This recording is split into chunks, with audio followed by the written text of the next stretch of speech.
All right, guys, welcome to a new year of StatTAC. Second year, I guess. Not even finished our full year actually being on YouTube, but new year 2024 election year. Shit's gonna get wild, maybe.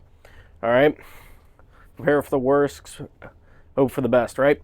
Anyway, so we're gonna be going over something I've been actually finally able to start doing now that I have a place to do it, and I have made the connections thanks to my buddy of mine. You know who you are. Anyway, yeah, night vision. Let's start off with the big one, right? Just because you can see them doesn't mean they can see you. At nighttime, you don't always need nods to see. Lume can be very bright and you can still see. All right. Another thing, night vision is not cheap. If you want to get into it, sell your house or something. That's what I did. But anyway, there is cheaper entryways. This mask is fucking itchy, man. All right. Anyway, Anyway, there is cheaper ways into this genre or this style of shooting and being prepared for, the inevitable or the future, right?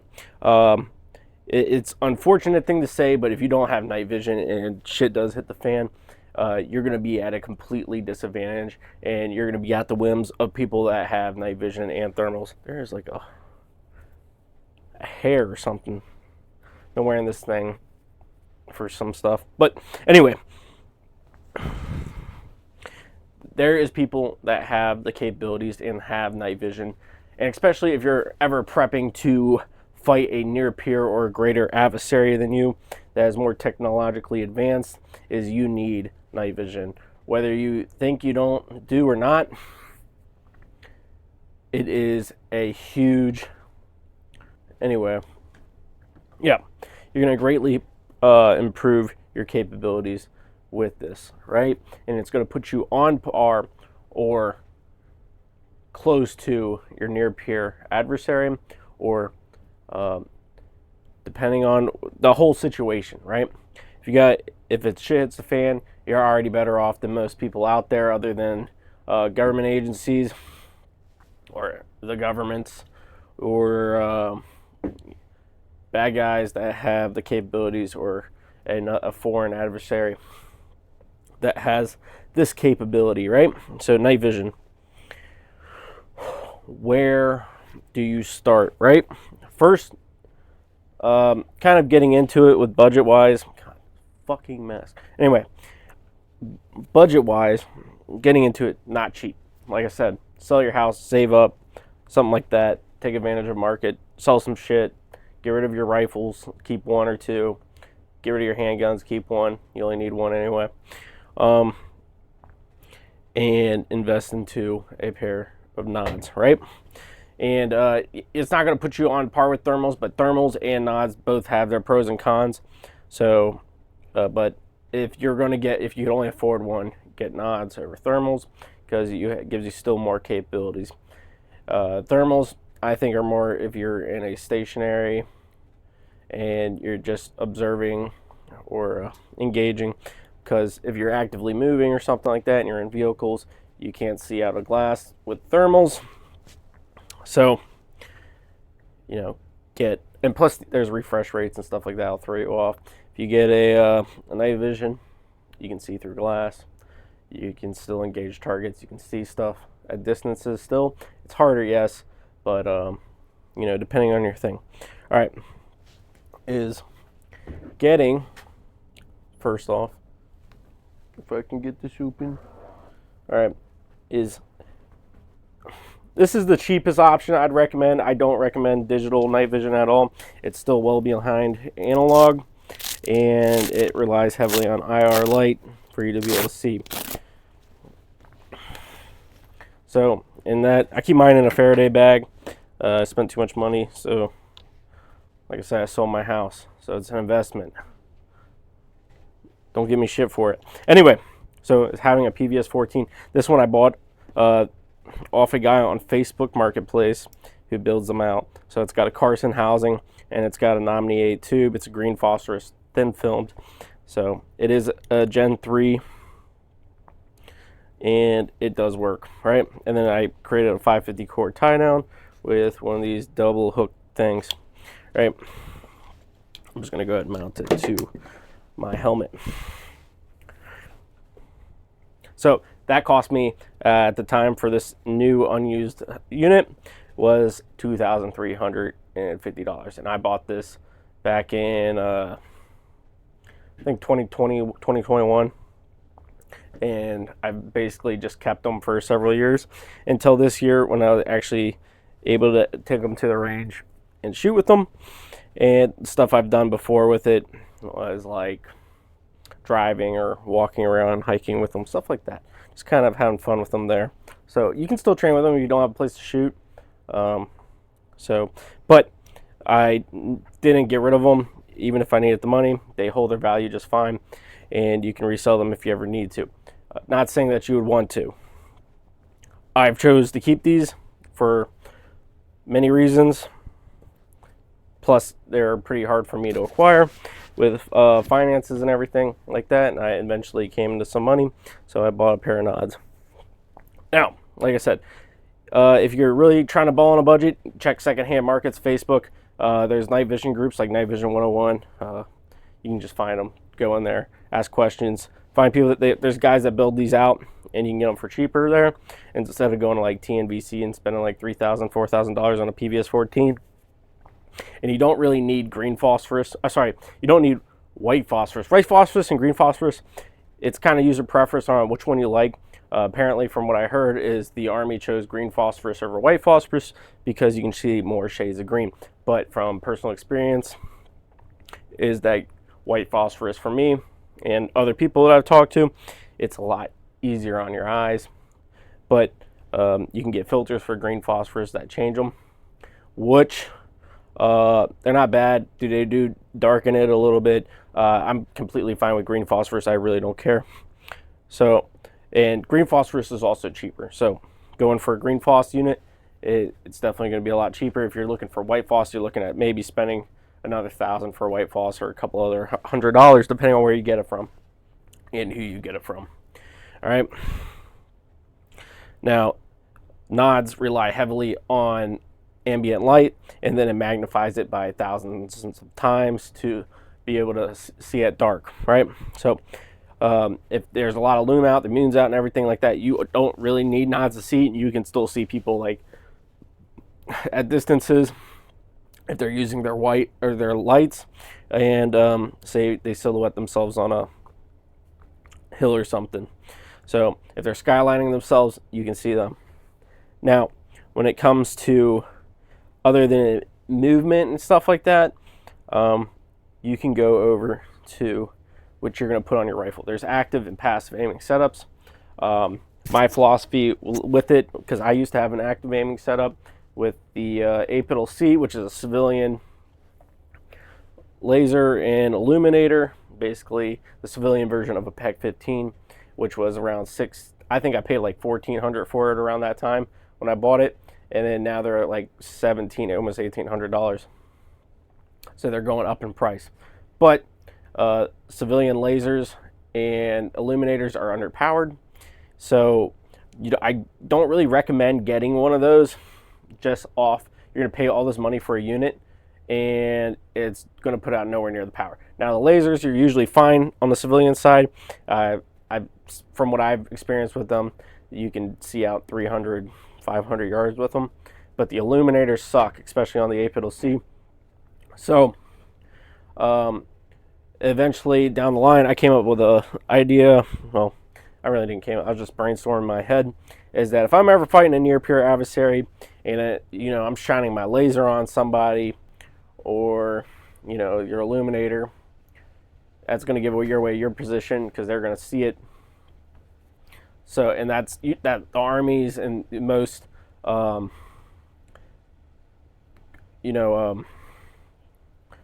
day militaries or government agencies and all that other shit, is they rely heavily on those IR illuminator lasers and stuff like that for active aiming. Active aiming is a lot faster also at close ranges compared to farther ranges and stuff like that. And actually at farther ranges, it's also more comfortable too.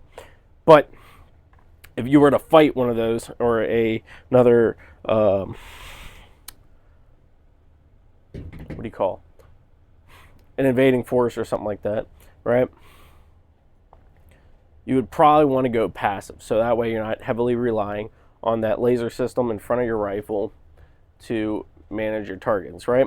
So investing in a night, there's a lot of other night vision capability so that you could go through it. Like you can get the clip-ons that are like $15,000, which I don't have, or you can get like the PVS 14 mounts. I wouldn't do anything higher than I don't think they're rated for anything higher than a 5.56, but you can clip them in front of your scope or your optic or whatever and run it that way, or you can just passive aim, like pick your rifle up normally, look down your optic, and you can still see your dot.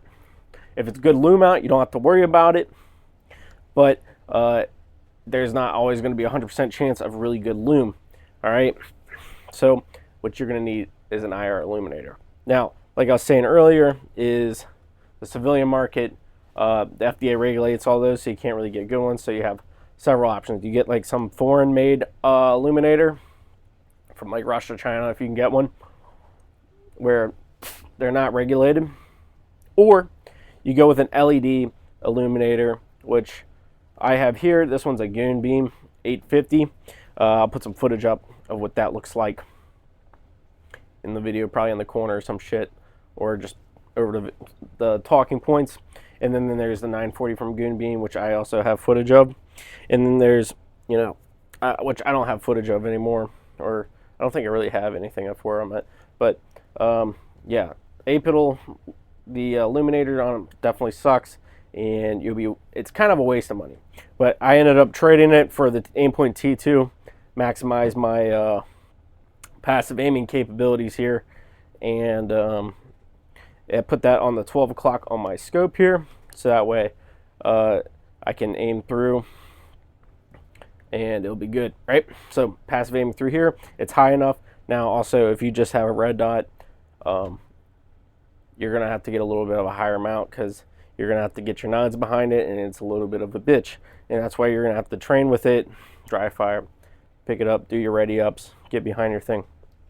All right, but with this 850 here, I've been able to engage targets out to 500 yards consistently.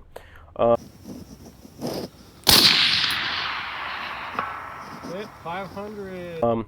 With this Aimpoint T2 mounted at the 12, which I have it zeroed at 100 yards, which I highly recommend if you're going to mount any kind of red dot on the 12 o'clock of your scope. It makes the holds a lot easier. And then, like I said, the 850. The Goon beams, they come with the kill flash for your thing, and like tail caps, they use a Streamlight body, and then he upgrades the internals. And they're really affordable, nice, compared to like a Mod Light. You're paying like $130 instead of like $300 for great capabilities.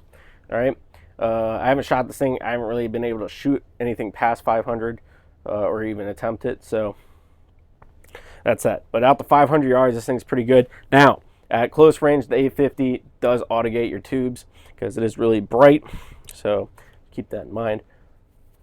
And then I think any night fighting rifle, you would also need some sort of suppressor. Don't need it, but a suppressor does kill your flash. And if, you know, say like this rifle is solely built around fighting a near peer or greater adversary, so having a suppressor that eliminates flash or drastically reduces it will also increase your I guess survivability, because they're not going to be able to, or it'll make it harder to locate you. All right, because remember, NOS magnify things by thousands of times. All right, another thing is mounting your nods to your helmet. I went the budget route. I just got a J-arm and a Rhino mount. Rhino mounts you can find for, I think, between like $25 and, you know, like $100 or something like that. I had acquired these in the military, so I have two of them. and I run this one. And then the J-arm I also bought when I bought the nods, and I paid like $100 for those. You can also find those cheaper, or if you know a guy that has them and he's in the military or something like that, you can probably get them to you for free or almost nothing. All right, so mounting your setups. You got multiple things, right? You got bump helmets, ballistic helmets, airsoft helmets, and you got skull crusher style mounting devices. And there's the, I think it's a Cardjourner boonie cap night vision mount, which I think is pretty dope, and I would like to get it.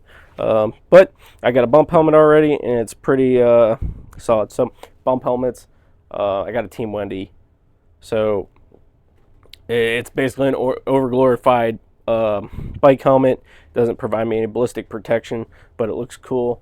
And yeah, I paid like too much for it. You can get airsoft helmets that will also hold your nods. I'm not going to say they're as durable, which really was a selling point to me on the Team Wendy, is having that metal bracket in the front, so I know it won't get worn out. And then, yeah, I can also mount my ear pro to my helmet and everything like that. So it makes it very convenient. There, you can get like a $50 airsoft helmet. Honestly, it'll probably do about the same thing. Yeah, you could probably break the base plate or something, or you'll have to mount one, and but it's not going to cost you $500. Or you can get like a ACH, which if you're getting one of those, it's probably expired now, and you know, whether or not you trust that, it's up to you for the ballistics capabilities of it. And you just got this big pot on your head that really restricts your movement, especially if you're trying to lift your head up. To me, that's really annoying. So, really like this bump helmet, the Team Wendy. They probably have the greatest ratchet system for your chin strap, and I think out of all the helmets out there and manufacturers, and it's the most comfortable I've ever dealt with. All right, you don't have to get the Wilcox mounts. They're like $500. I hear the knockoff ones are just as good. I've been thinking about getting one of those, but Rhino mount for me just right now seems to be working just fine. And I use it in the military and in the Army, and I got a lot of time behind the green phosphorus PVS 14s, and they don't really, nothing really bothers me with it between driving, running, stuff like that. Yeah, it's gonna what is it? It's gonna like fuck with your depth perception, but you know, if it's small, it's far away. If it's big, you know, it's close up. At least that's the way I look at it. So yeah, let's see. Let me see if I forgot anything. Okay, if you got a scope, LPVO or anything like that, it's going to be actually pretty difficult to passively aim through. You're going to have to adjust your diopters, everything like that, to readjust for that night vision unit, and it's really difficult. And then you also got my scope on. That's been on for several days. I'm surprised it's still working. Anyway, yeah, you're gonna have to adjust everything so you can actually even see through it, and then even PIDing or anything is really pretty much difficult out at distance. So we can also go over, that kind of makes me want to go into like PIDing your target to identify it's not one of your guys, at least, is you guys can do IR markers. You can buy the battery ones that go on your helmet and they shine up. What we've been doing is using these little Blue Force Gear IR chem lights, and I'll just tuck them behind my little securing bungee cord here, and that works for identifiers. Or you can get like cat eyes, which is like a reflective material that they use, or it glows in the dark, and you can see those. So having a way to identify your buddies at night is pretty crucial, so you're not shooting them. And then also you'll have to maintain your light discipline fighting a near peer or greater adversary also. So, you know, maybe using your IR lights isn't always capable. The U.S. military has been fucking third world guys up for a while now in the Middle East, kinda, and even though we like still kind of lost a war or whatever over there, with our superior technology at night and everything, the U.S. used to own the night. Now it doesn't, because now night vision's become very affordable and more common. So getting your hands on it. So you're gonna have to keep in mind that someone else might have that capability, and so it's applying the white light stuff and the light discipline to your IR lights. It will also be a crucial thing. So even have a kill flash for your IR light here, and yeah, basically maintaining that too.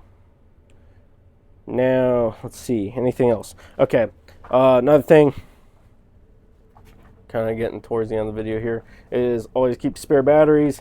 I keep them in my Spirit System small GP pouch here in the back.